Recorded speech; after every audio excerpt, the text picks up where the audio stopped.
Bom dia, amados, graça e paz. Que Deus tem sinalizado a nós, e nós começamos a falar sobre identidade. Comecei uma mensagem domingo que a gente vai terminar agora, é exatamente para a gente localizar a nossa posição, para que a gente viva aquilo que Deus quer que a gente viva. Estavam os discípulos no barco, Jesus no barco, até hoje, Roger, a gente brinca e diz assim, com Jesus no barco tudo vai bem, né? Porque é uma verdade. Mas começou uma tempestade e ia morrer as pessoas, Jesus estava dormindo, eles foram acordar Jesus. E Jesus disse, ainda bem que vocês me chamaram, vocês são... Não, Jesus disse, por que vocês não fizeram nada?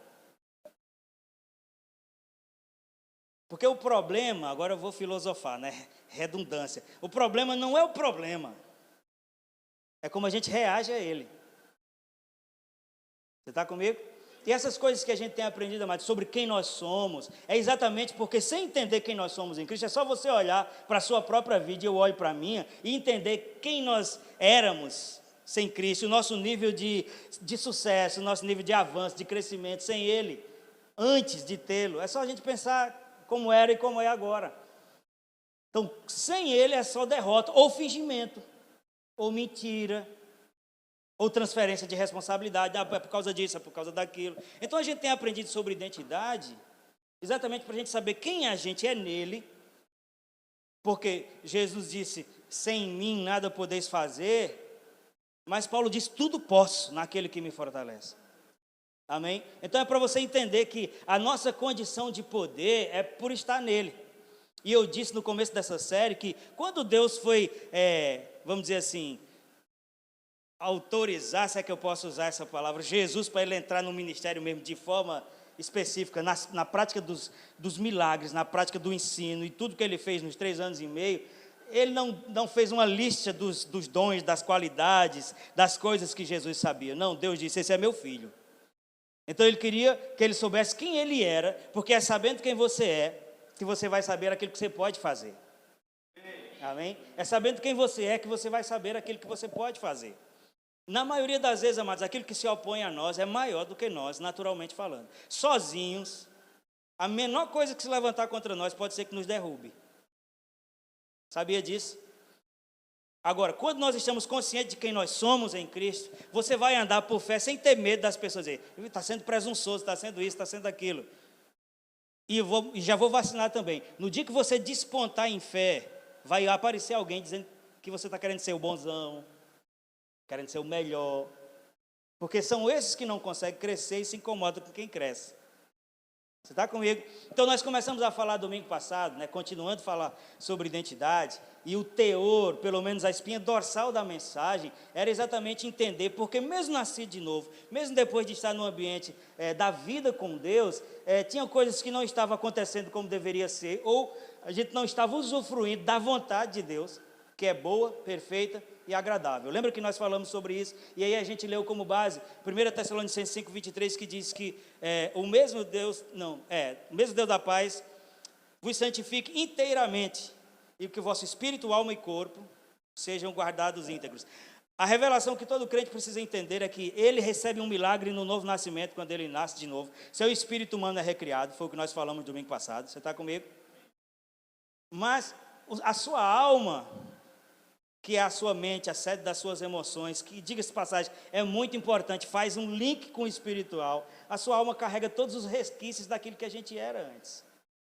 E é por isso que Paulo diz que é necessário, Romanos 12:2, quando ele vai falar sobre a vontade de Deus, que é boa, agradável e perfeita, o texto termina com isso, quer projetar aí, Romanos 12:2, vai dizer...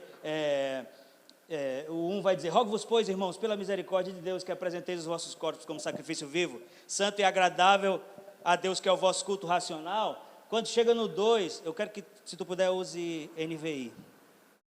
Quando chega no 2, ele vai dizer, e não vos conformeis, ou não entre em conformidade com o sistema, né, com esse século, com este mundo, mas transformai-vos pela renovação do vosso entendimento. Então, vale sempre salientar que aquilo era uma carta a crentes. Aquilo aí não era evangelismo.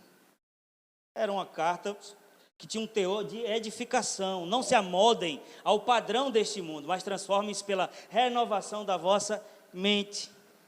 Por que não diz pela renovação do vosso espírito? Porque o espírito já foi recriado em Cristo. O Espírito está pronto. Diga, o Espírito está pronto. Por que o Espírito pronto, muitas vezes a gente não está vivendo o que deveria viver? Porque a dinâmica da fé, o novo nascimento é um milagre que só Deus pode fazer. Administrar essa nova condição de vida é uma responsabilidade de cada pessoa que recebeu o Espírito. E é fazer, Igor, que o Espírito que está pronto, suplantar a carne e a alma. Porque antes, eu e você, indistintamente, todos nós, vivíamos comandados, me perdoe, a gente vivia comandados pela nossa própria mente, pelos nossos próprios sentimentos, que diga-se de passagem, olha, preste atenção, a pessoa viver comandado pela mente, mas a mente sofre influência das trevas. Então, de tabela, você está sendo comandado pelas trevas, pelas notícias, pelas experiências negativas. Então, isso aqui é só para responder, isso acontecia comigo. Quando eu nasci de novo, amados, vou contar um testemunho aqui, 1900, perdi a data. Eu acho que isso é a história quase de todo mundo, com muitas, né, Felipe? Com muitas raríssimas exceções, quase todos nós, quando nascemos de novo, a gente estava, até a Maricela estava falando isso lá em casa esse dia, sobre o primeiro amor. A gente estava aquela paixão, aquela coisa, né? Eu morava a 6 quilômetros da igreja, num lugar onde o passarinho voa com a asa e se abana com a outra, de tão calor que era. E lá tinha culto de manhã no domingo, tinha reunião no domingo de tarde e tinha culto à noite. E a gente ficava assim, ó, indo e voltando, um calor de rachar, parecia que dava crise nos piolhos no caminho, sabe? O sol aqui no meio, e dava uma coceira na cabeça, uma coceira. Parecia que eles estavam aqui, ó, transitando. Eu não sei se tinha ou se é só o calor que faz isso. A gente caminhando e coceira medonha na cabeça. Tão quente que era. O que é que isso tem a ver, né? Na verdade, estou brincando um pouco também para dar uma descontraída, deixar o clima mais leve.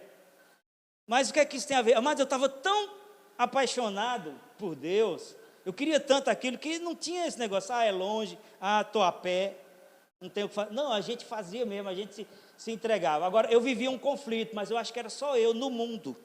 Talvez, na verdade, que eu sou do outro planeta, né? Eu sou do planeta Pombal, lá na Paraíba. Eu vivia um conflito, mas de ter uma paixão muito grande por Deus, mas de vez em quando pisar na bola. Eu vivia um conflito de querer demais Deus, mas de vez em quando estar fazendo uma coisa que eu não devia fazer. Só eu, no mundo. Já aconteceu com você? E aí, é exatamente sobre isso que a gente precisa entender, para que a gente não fique, porque, embora isso seja comum, e por comum eu não estou dizendo que é certo, nem estou dizendo que é bom, mas é exatamente nessas oscilações, Felipe, que o diabo pega. É exatamente nisso que é uma coisa comum, que o diabo vai montar, vai trazer acusação, vai atrasar o crescimento. E eu digo, por que isso acontecia? Você já entendeu desde a mensagem até agora? Por que acontecia isso? Mesmo apaixonado por Deus, como eu acabei de lhe dizer, mesmo o meu sentimento por Deus ser tão verdadeiro, havia o conflito de muitas vezes me ver escorregando, caindo. Você já entendeu por quê?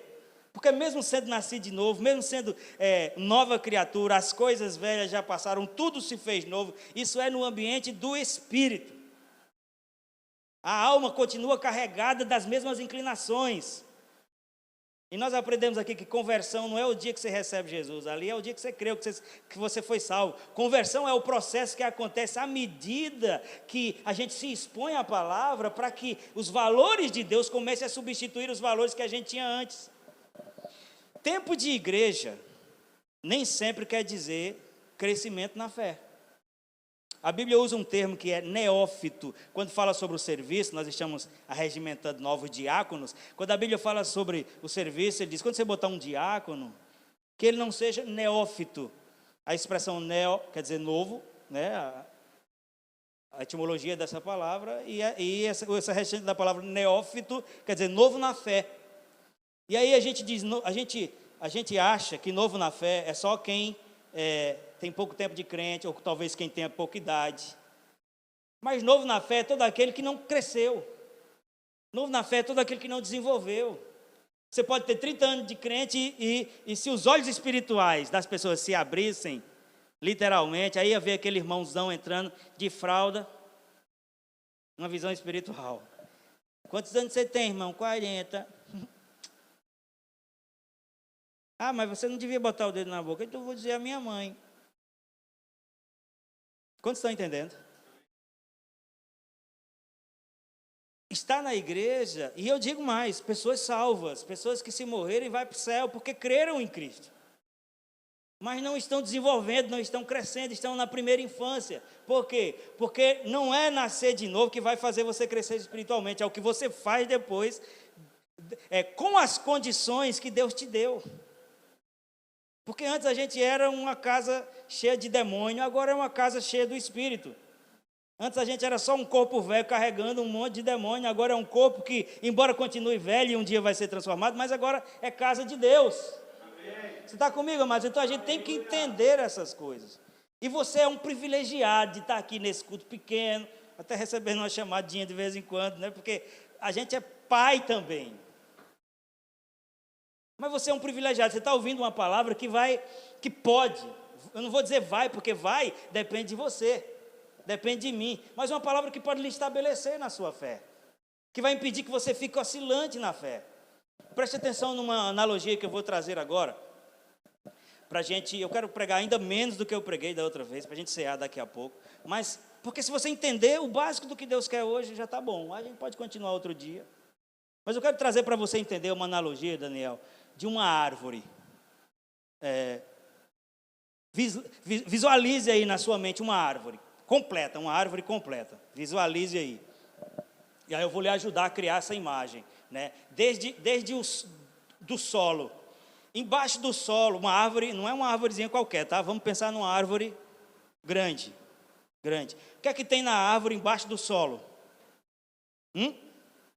Raiz. Estão com medo de responder?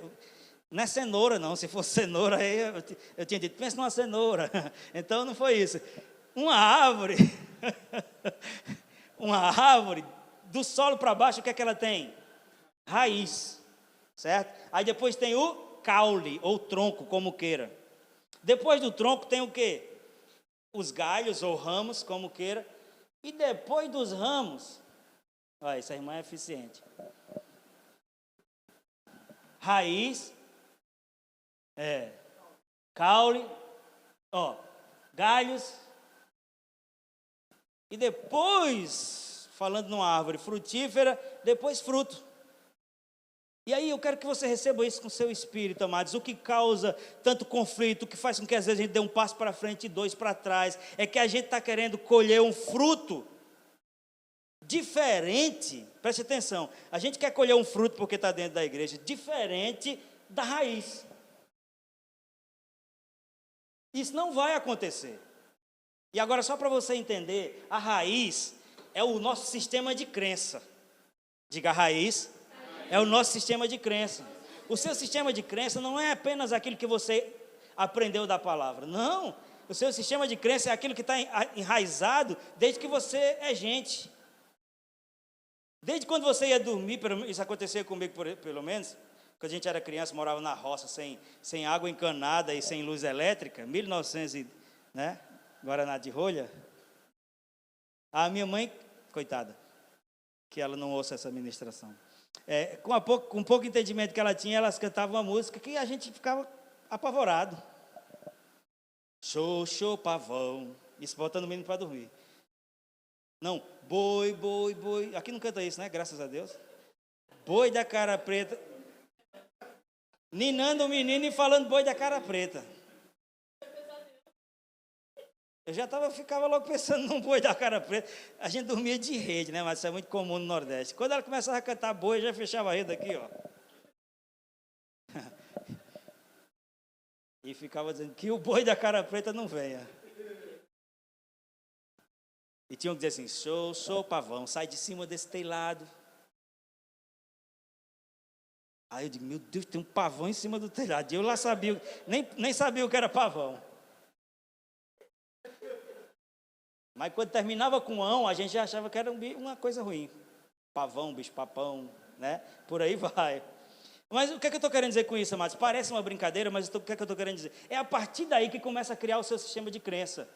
É a partir das coisas que são ditas, quando você comete os primeiros erros, ou quando você faz suas primeiras conquistas, vai determinar a crença que você tem sobre você mesmo.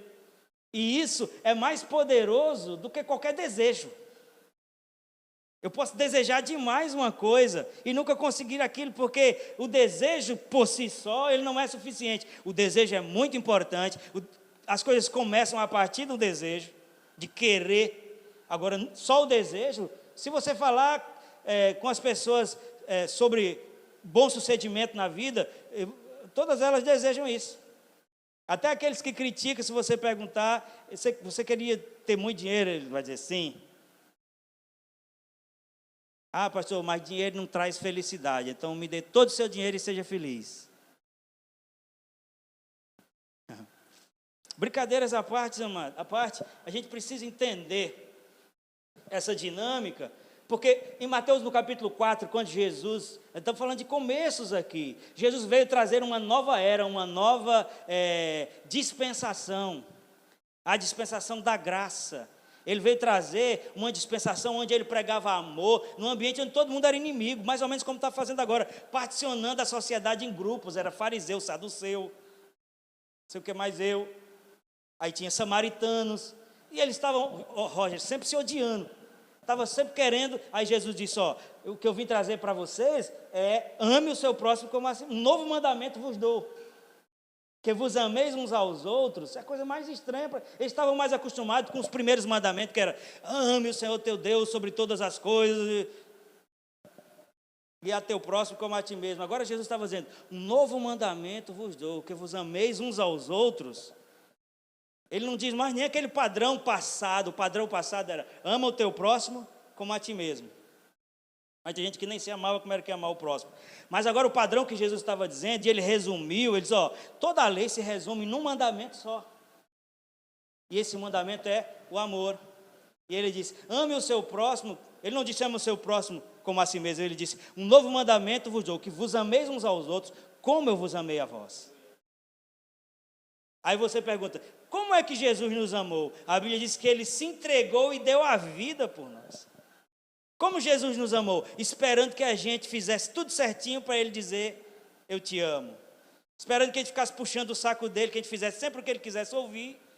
Foi assim? Não, a Bíblia diz que ele nos amou quando éramos inimigos. Aí o padrão que Jesus estava trazendo, Roger, era esse. E aí ele começou a dizer para as pessoas o quê? Se você abrir em Marcos 4,17, você vai ver que a mensagem de Jesus era, arrependei-vos.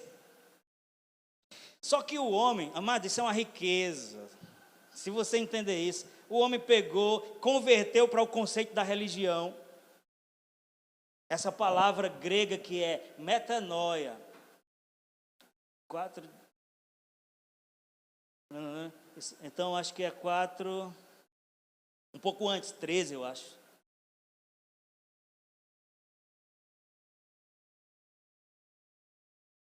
Não é. Mateus, perdão. Eu acho que é Mateus 4, 17. Salvo engano, ele não está aqui no... Quantos estão acompanhando o raciocínio? Então, o homem pegou, converteu, exatamente, arrependam-se. Daí em diante, perceba que é uma coisa no começo. Daí em diante, Jesus começou a pregar. Daí em diante o quê? Você vai ver que foi logo depois que ele foi batizado. E aí ele começou a pregar, a ênfase era, arrependa-se, porque o reino de Deus está próximo. O reino de Deus não é o céu não, irmão. Como a maioria das pessoas pensam. Se o reino de Deus fosse o céu, ir para o céu, melhor dizendo, ele não tinha ensinado a mim e a você para orar que o reino viesse. A agonia do crente é ir para o céu. Não, mas ir para o céu é a coroa da nossa salvação. A gente vai para lá, amém? Mas Jesus disse, eu não peço que os tire do mundo. Porque a gente é sal e luz nessa terra. E a dinâmica da mensagem do reino é que o reino venha, não é que a gente vá, não. Ah, pastor, você está dizendo que a gente não vai para o céu? Eu não estou dizendo nada disso. Eu estou dizendo que Deus criou o homem para que o reino de Deus se estabelecesse na terra. E 4.000 anos depois, Jesus estava ensinando a orar, dizendo, ore para que venha o reino. Não é ore para que você vá para o reino. Não, você vai para lá, fique tranquilo. Mas... quando também acusaram Jesus, só para você entender essa dinâmica, fica ainda ligado com a coisa da árvore que a gente falou. Quando Jesus estava ensinando sobre essa dinâmica do reino, num evento ele expulsou um demônio, lembra? E aí disseram, expulsou o demônio em nome de Beelzebul. E aí ele traz aquele princípio do reino dividido, não prospera. Mas quando ele está explicando, ele vai dizer assim, ó, se é em nome de Beelzebul que eu estou expulsando demônio, então um está lutando contra o outro, o reino de Deus não prospera. Agora, se é pelo dedo de Deus, ou pela mão de Deus, que eu estou expulsando demônio, então é chegado a vós o reino. É a continuidade da mensagem, ele vai dizer, então é chegado a vós o reino. O que é que ele está fazendo referência de é chegado a vós o reino? Aquele evento que aconteceu antes, que foi o quê? Uma pessoa que estava presa liberta. Então ele está dizendo que o reino não é um lugar para onde você vai, mas é uma manifestação de poder aqui e agora. Aí era isso que ele estava trazendo para as pessoas, e é por isso que ele dizia, para você viver o reino que está próximo, você tem que arrepender-se. Aí na versão religiosa que a gente criou, arrepender é dizer, fiz isso e aquilo de errado, e eu não vou fazer mais. Não, amados, isso aí não é arrependimento, isso é o resultado do arrependimento. Isso é um produto do arrependimento. O arrependimento não é a observância de coisas erradas e a decisão de não fazer mais. Não, isso aí é o resultado do arrependimento. O arrependimento é a mudança de mentalidade. Porque você mesmo olha para a sua própria vida e para a vida de outras pessoas e vai ver quantas vezes nós dizemos, isso é errado, não vou fazer mais, Deus reprova, passa 15 dias magoado com você mesmo e o diabo montado em cima, dizendo, você é um crente falso, fajuto. Mas você não estava arrependido? Por que fez de novo aquela mesma coisa? Porque o nosso conceito de arrependimento é só não fazer o que é errado. Mas se eu propuser no meu coração não fazer o que é errado e continuar com a mentalidade de escravo, é só uma questão de tempo para eu fazer de novo. Por que a ênfase da mensagem de Jesus, amados, para a mulher, por exemplo, a mulher que foi pega em flagrante adultério, ali não era uma fofoca, saiu no Facebook, a irmã fulano, não, armaram contra Jesus e pegaram ela em flagrante e trouxeram, essa mulher estava adulterando. Estão comigo? E eles queriam pegar Jesus em alguma falha da lei, porque eles estavam debaixo da lei. Jesus também estava debaixo da lei de Moisés. Eu e você não estamos mais. Você é crente para entender isso? Porque Romanos 8,14 diz, porque estão debaixo da graça e não debaixo da lei, o pecado não tem domínio sobre vós. Quando Jesus chegou para aquela mulher, amados, ela estava ainda, essa é só uma linguagem figurativa, tá? Ela ainda estava cheirando a pecado. E ela tinha todo um júri de pessoas supostamente melhores do que ela, que queria trazer uma sentença sobre ela. Amado, isso é tão importante se você entender isso. Jesus chegou para aquela mulher, aquela coisa que você já conhece, né? Eles jogaram na cara de Jesus ali, a lei diz isso, quase como quem diz assim, você vai dizer uma coisa diferente da lei? Porque a gente quer lhe pegar como se você fosse um fora da lei. A lei diz isso, foi pego em adultério, tem que ser apedrejado. Então a Bíblia diz que ele se abaixou ali, começou a riscar no chão, e conversou com ela, e aí ele se levantou e disse, já que a lei diz isso, então, estou parafraseando Jesus aqui, né? Ele disse, já que a lei diz isso, então, quem nunca fez nada parecido com ela, quem é melhor do que ela aqui, já pode começar a apedrejar. E a Bíblia diz, acusados pela própria consciência. O que isso quer dizer? Que todos eles eram pecadores, tanto quanto. A diferença talvez seja só o que fez, porque a gente, também crente, tem essa história, né? De catalogar pecado. Quando a gente era criança, no departamento infantil, a gente cantava, pecado, pecadinho, pecadão. Isso não. Amados, pecado, pecadinho e pecadão só existe no que diz respeito à consequência. Existem consequências que são maiores do que outras para determinados pecados, mas para Deus tudo é pecado. Não tem esse pecado, pecadinho e pecadão. Lembre-se que eu estou dizendo, existem consequências diferentes.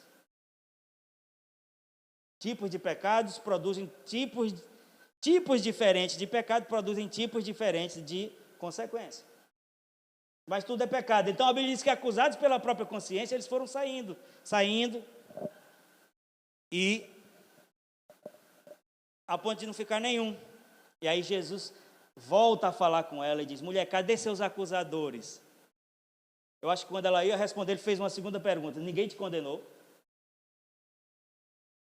E ela disse, não, Senhor, ninguém me condenou. E ele disse, eu também não te condeno. Olha o que Jesus disse, eu também não te condeno. O que é que a religiosidade entende? Quando a gente tem só um coração religioso, Jesus disse, eu também não te condeno. Por acaso Jesus estava dizendo a ela que adultério era uma coisa que era certo? Era isso que ele estava dizendo? Eu não te condeno. Por acaso Jesus estava dizendo, tem problema nenhum, como os gaúchos dizem aqui, não dá nada. Era isso que Jesus estava dizendo? Não, não era isso. Jesus estava apenas prefigurando aquilo que ele ia fazer na cruz. Quando ele disse, eu também não te condeno, e depois em seguida ele disse, vai e não faça mais, aquilo ali não é um conselho, é um princípio. Ele estava dizendo, só existe condição de não fazer mais aquele que sabe que não tem mais condenação sobre ele.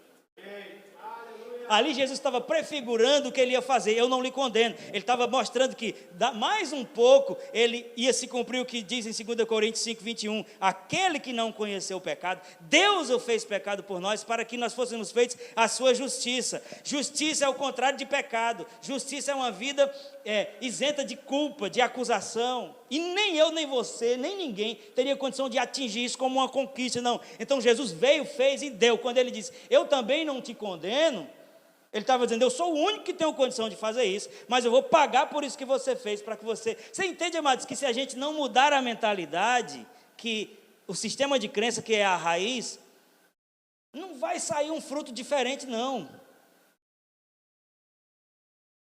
Alô? Amém. Não vai sair um fruto diferente. Raiz são o sistema de crença, o caule são os valores, né? Caule são os valores, os galhos são os comportamentos e os frutos são a consequência. Só que a gente foca no comportamento, a gente foca no fruto e desfoca da raiz. Os meninos aqui, Alexandre, Roger, acho que desse que eu estou falando, só eles que estão aqui, nos ajudou aqui muito aqui na reforma, né? E uma vez eu e o Alexandre ali atrás, consertando as coisas do banheiro, e nessa hora a gente era eu e o Roger, não lembro. Era um de nós, e aí eu estava botando um negócio na parede ali, para botar sabonete, líquido, uma coisa assim. Meti-lhe a furadeira e deu bem num cano. Fez uma alegria. E aí foi um movimento, né? Até a gente não conhecia o prédio direito, né? Até a gente saber que tinha uma outra caixa d'água que era guardada ali dentro, trancada com chave. A gente mexeu em tudo aqui, cavamos o chão, serramos cano. Foi não, Alexandre? Ligamos para o dono do prédio, fizemos tudo. E a água jorrando. Pastor, o que é que isso tem a ver com o que você está falando? E a gente torcendo pano, secando o chão, enchendo balde. E enxugando o chão, e torcendo pano, e enchendo balde. O que é isso? Isso é tentar lidar com os efeitos sem tratar a causa. É o que muitas vezes os crentes são ensinados a fazer. Amado, você chega na igreja e tem uma lista de coisas. Não pode. Pastor, na sua igreja pode tudo. Quem está dizendo isso, santo? O que eu estou dizendo é que a religião fica ensinando as pessoas a secar o chão, a torcer o pano, mas deixar o furo aberto o tempo inteiro. Porque você nunca vai ver, amados, um pé de manga fazendo... Na estação apropriada, ele se esforçando. Que é isso, sua mangueira? Não, estou fazendo força para ver se nasce uma manga aqui. Sou tão esforçada. Já entenderam aí? Você já viu alguma planta se esforçar para dar fruto? Por quê? Porque o fruto é uma consequência. O fruto é natural. Vai acontecer. Agora, não adianta eu querer colher um fruto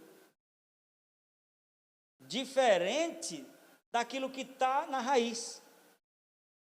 E é por isso que Paulo diz, não vos conformeis com o sistema, porque todos nós estávamos conformados com o sistema. Ele diz, mas transformai-vos pela renovação do vosso entendimento.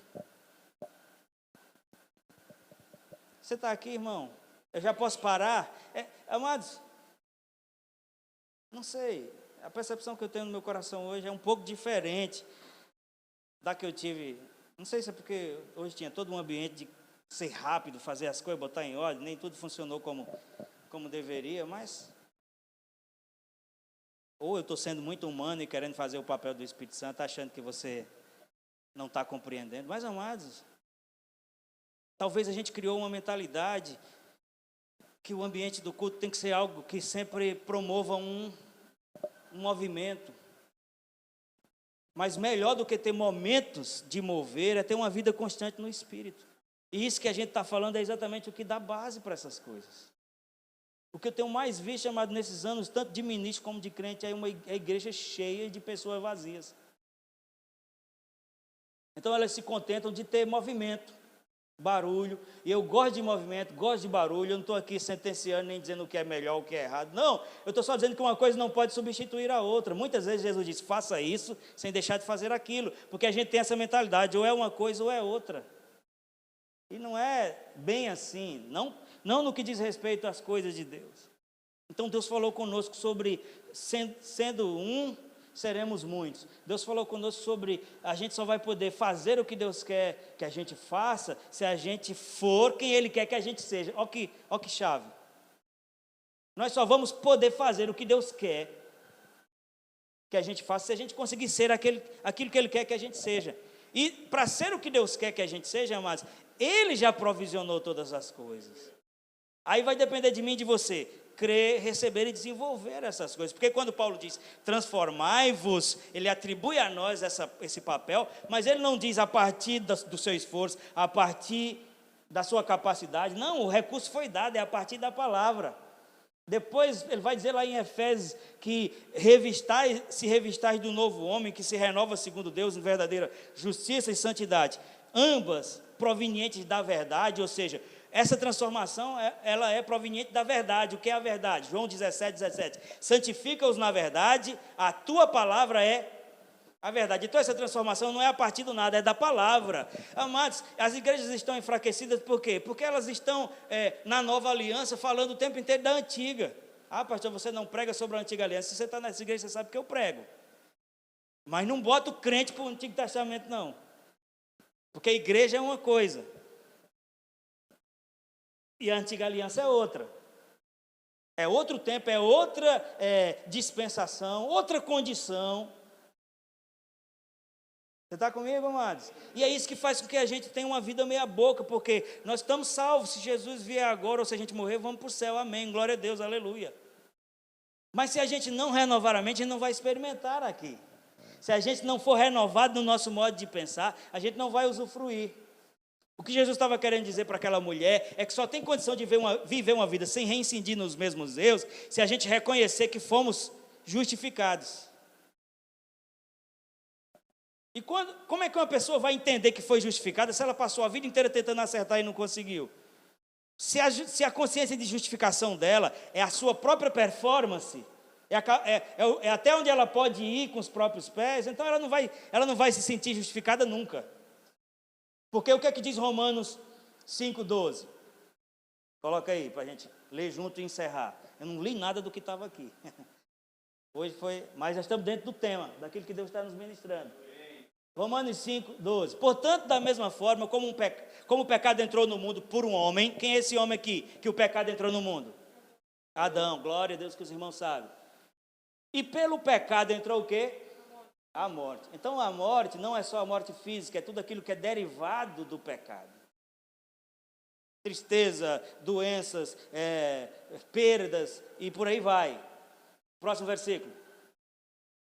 Assim também, esse assim também, você sabe o que ele quer dizer? Preste atenção, que são coisas simples que os crentes passam a vida inteira sem saber. Assim também, esse assim também está ligado ao versículo anterior. Ele está fazendo uma comparação. O que é que ele falou? Que pelo homem o pecado entrou no mundo e por ele entrou a morte. Assim também, quer dizer, por um homem também. Entenderam? Assim também a morte veio a todos e todos pecaram. Passe aí, meu irmão. Pois antes de ser dada a lei, o pecado já estava no mundo, mas vá mais um pouquinho para o 17. 16, calma, 16. Portanto, não pode se comparar a dádiva de Deus com a consequência de um só homem. Consequência de um só homem é o que Adão fez. A Bíblia diz que o que Adão fez foi tão forte que se estendeu a todos, inclusive a geração que nós vivemos hoje. Essa morte se estendeu a todos. Todos pecaram, destituídos estão da glória de Deus. Só que ele está trazendo iluminação aqui. Isso é renovação da mente. Isso é o que Jesus veio dizer. Você precisa entender que, embora todas essas coisas de morte sejam verdade, realmente aconteceu, realmente é ruim, mas não existe só isso. E aí ele diz, não se pode comparar a dádiva de Deus com a consequência do pecado de um só homem. O que é a dádiva de Deus? Você sabe? Vamos continuar lendo, pode passar para lá, o próximo. Porque pelo pecado veio o quê? O julgamento. O que é que a Bíblia diz? Que o pecado veio e todos foram condenados. O homem passou a ser destinado ao inferno a partir daí. Por quê? Porque ele herdou a natureza de Adão. E é por isso que Paulo diz que éramos por natureza. E é por isso que o princípio de salvação é a renovação da natureza humana. O homem passa a ser co-participante da natureza divina. Quantos estão entendendo? Pelo pecado veio o julgamento e trouxe condenação, mas a dádiva, então o pecado teve um papel ruim, sim ou não? Mas a dádiva também teve um papel. Ele diz, mas a dádiva decorreu de muitas transgressões, ou seja, o que Deus deu foi por causa dos muitos pecados dos homens, ou foi para isso. Então, a dádiva decorreu de muitas transgressões, só que em vez de trazer julgamento, a dádiva trouxe o quê? Justificação. O que é justificação? É o homem ser perdoado completamente. É Jesus ter sido punido no lugar dele. Existem leis que ninguém pode ser punido duas vezes pela mesma coisa. Ou não é pela mesma coisa que eu digo, pelo mesmo crime. Só se você cometeu o mesmo crime duas vezes. Matei fulano duas vezes. Matei ele, Jesus ressuscitou, matei de novo. É uma coisa difícil de acontecer. Passe para o próximo. Aí aqui que eu quero a ênfase. Se pela transgressão de um só reinou a morte por meio dele, muito mais. Eu preciso explicar o que é muito mais?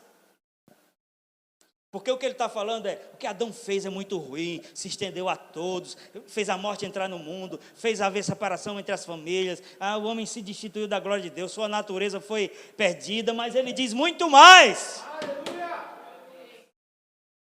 Muito mais aqueles que recebem, não é os que conquistam, é os que recebem. A gente tem que começar a nossa vida, mas a partir dessa consciência, Deus fez por meio de Cristo e deu para nós. E a gente precisa ter fé a ponto de crer nisso e receber. E ele diz, aqueles que recebem a imensa provisão da graça. Deus provisionou uma imensa graça. O que é graça? É um favor imerecido. A maior incoerência nossa, evangélicos, a gente é muito incoerente quando a gente fala que vive pela graça, mas se comporta o tempo inteiro para merecer. Não é não? Correndo atrás do prejuízo. E aí tem coisas que a gente nunca vai ter resposta de Deus, porque se Deus responder, Ele vai dizer, não, se eu responder isso, você vai entender que isso é pelo seu mérito. E graça é um favor imerecido. O que eu e você merecíamos depois do que Adão fez? A Bíblia diz que era o inferno, mesmo se a gente não fizesse nada. Agora, aquilo que Jesus fez, deu de graça, a dádiva o presente da justiça. Eu já disse aqui, o que é justiça? É a condição do homem estar diante de Deus sem culpa, sem condenação, sem senso de inferioridade, como se o pecado nunca tivesse existido. Aí ele diz, aqueles que recebem a imensa provisão da graça e o dom da justiça vão para o céu. É isso? Não. Reinarão em vida. Reinarão em vida por meio de Jesus Cristo. Mas vai para o céu também, amém, irmão? Eu estou só dizendo isso só para você pensar, não. Uma vez, eu acho que isso foi na minha infância da fé. Teve uma pessoa que disse assim, não importa não se eu passar a vida aqui levando birrotada na cabeça como um prego, se um dia eu for para o céu. Eu digo, se considerar que a gente já ia para o inferno, realmente já é uma vantagem. Mas isso é, amados, depreciar o plano de Deus. Isso é, inclusive, desconsiderar o sofrimento de Jesus.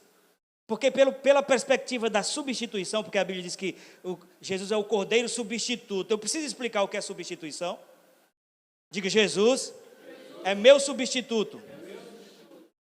Então, isso quer dizer que tudo que ele sofreu foi em substituição. A gente não precisa sofrer. Mas Jesus experimentou separação de Deus. Eloi, Eloi, lama sabachthani. Você sabe o que é isso? Para quem de eternidade e eternidade estava com Deus. Ele olhou e não viu mais. Ele olhou e Deus não estava mais. Por causa de quê? A santidade de Deus não comunga com o pecado. E tinha pecado sobre Jesus. Pastor, você está dizendo que Jesus pecou? Eu disse isso. Não, mas o pecado meu e seu que ele carregou era real. Isso não é um poema, não. Isso é um preço. Isso foi uma dívida que foi paga. Então, quando Deus olhou para Jesus e viu o pecado da humanidade, ele morreu. Ele morreu a nossa morte, para que nós vivêssemos a vida dele. Então ele diz, reinarão em vida, agora não é pela sua cabeça, pela sua ignorância, pela sua intransigência, por meio de um só, a saber, Jesus Cristo.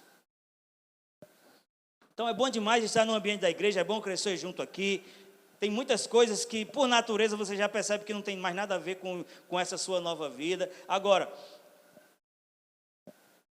para a gente viver aqui, amados, como Deus quer, de fato, não é como aquele povo que diz, e aí, como é que você está? Estou aqui como Deus quer. Ele quer dizer, não está dando nada certo, aí diz, estou aqui como Deus quer. Para a gente viver aqui como Deus quer, o que é como Deus quer? Eu posso reformular essa frase e dizer, para a gente viver aqui à vontade de Deus, sim ou não, não é a mesma coisa?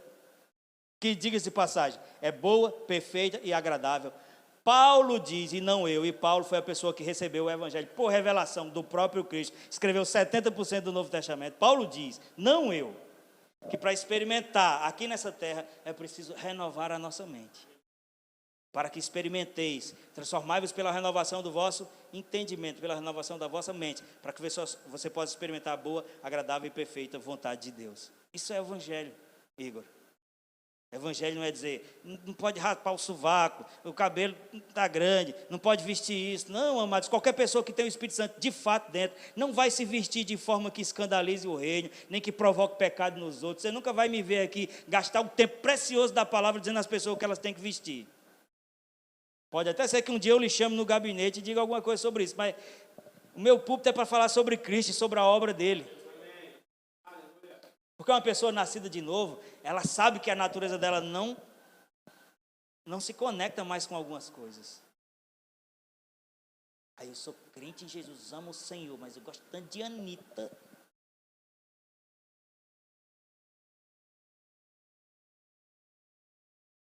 Adoro. E passa perto de mim, eu já boto a mão na cabeça, tem coisa, cai endemoniada ela e a Anitta, onde a Anitta estiver.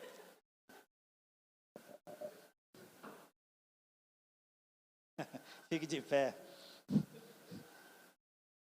Você foi ministrado? Você entendeu alguma coisa? Amados, não é lícito que a gente perca isso que a Bíblia diz aqui. Reinarão em vida. A gente está andando a passos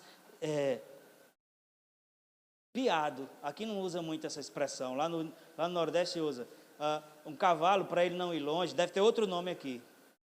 Cavalo, para ele não andar longe, aí os donos botam uma pia, que chama, ou é peia ou é pia, eu sei que chama piado, que é um troço que prende um pé no outro, uma pata. Hã? Aqui fala maniado, né? E aí ele não está impedido de se locomover, mas ele está impedido de andar rápido. Isso faz com que ele não vá longe, ele faz assim, ó, ele anda assim, ó, porque uma pata, ia dizer um pé, né? Uma pata está ligada à outra. E às vezes o entendimento religioso ou a falta de revelação da palavra faz com que a gente ande como se tivesse maniado, piado. Ah, não, estou andando, mas...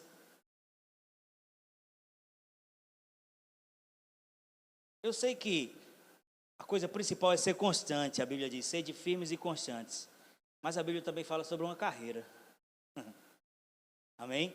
A Bíblia diz que tem uma carreira que está proposta. A gente precisa... de vez em quando dá um pique espiritual. Quero orar com você.